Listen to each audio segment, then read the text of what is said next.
রাত 12:30টার দিকে বন্ধুদের নিয়ে ক্লাবে প্রবেশ করেন আলোচিত নায়িকা পরীমণি। কিছুক্ষণের মধ্যেই পান করেন 2 বোতল মদ। এরপর আরেকটি অর্ডার করে সেখান থেকেও কিছু অংশ শেষ করেন। কিছুক্ষণ পর 2 বোতল মদ পার্সেল দেওয়ার জন্য আবারও অর্ডার করেন। ক্লাবের মেম্বার ছাড়া পার্সেল দেওয়া যায় না বলে জানিয়ে দেন ওয়েটার। এতেই ঘটে বিপত্তি।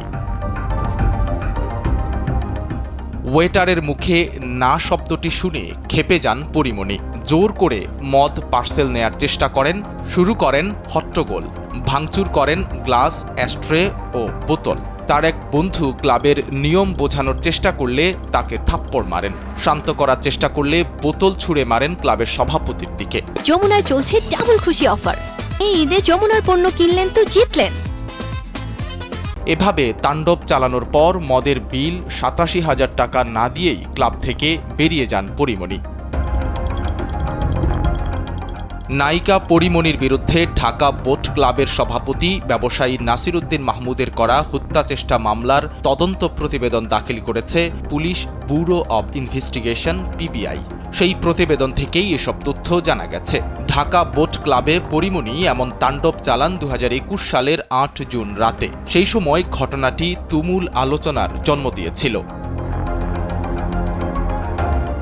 মদ পান করে তাণ্ডব চালানোর পর উল্টো ধর্ষণ চেষ্টার অভিযোগ তুলে বোট ক্লাবের পরিচালক নাসিরউদ্দিন মাহমুদের বিরুদ্ধে মামলা করেছিলেন পরীমণি। ছেড়ে কথা বলেননি নাসিরউদ্দিনও। তিনি হত্যাচেষ্টার মামলা করেছিলেন পরীমণি সহ ৩ জনের বিরুদ্ধে।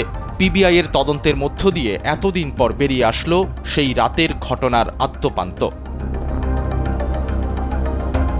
ব্যবসায়ী নাসিরউদ্দিনের করা মামলায় পরীমণি ছাড়াও আসামি করা হয়েছিল তার costume designer Junaid Baghdadi Jimmy ওরফে জিম এবং ফাতেমাতুজ জান্নাত বনির বিরুদ্ধে। পিবিআইয়ের প্রতিবেদনে পরীমণি ও জিমের বিরুদ্ধে করা অভিযোগের সত্যতা মিলেছে। আরেক আসামি বনির বিরুদ্ধে অভিযোগের সত্যতা পাওয়া যায়নি। মামলার তদন্ত কর্মকর্তা পিবিআই ঢাকা জেলার পরিদর্শক মোহাম্মদ মনির হোসেন সম্প্রতি ঢাকার চিফ জুডিশিয়াল ম্যাজিস্ট্রেট আদালতে তদন্ত প্রতিবেদন দাখিল করেছেন।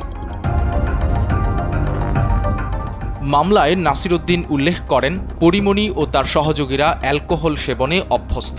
তারা সুযোগ বুঝে বিভিন্ন নামি দামি ক্লাবে ঢুকে অ্যালকোহল পান করেন এবং পার্সেল নিয়ে মূল্য পরিশোধ করেন না। উল্টো মিথ্যা মামলা দিয়ে হয়রানির ভয় দেখান।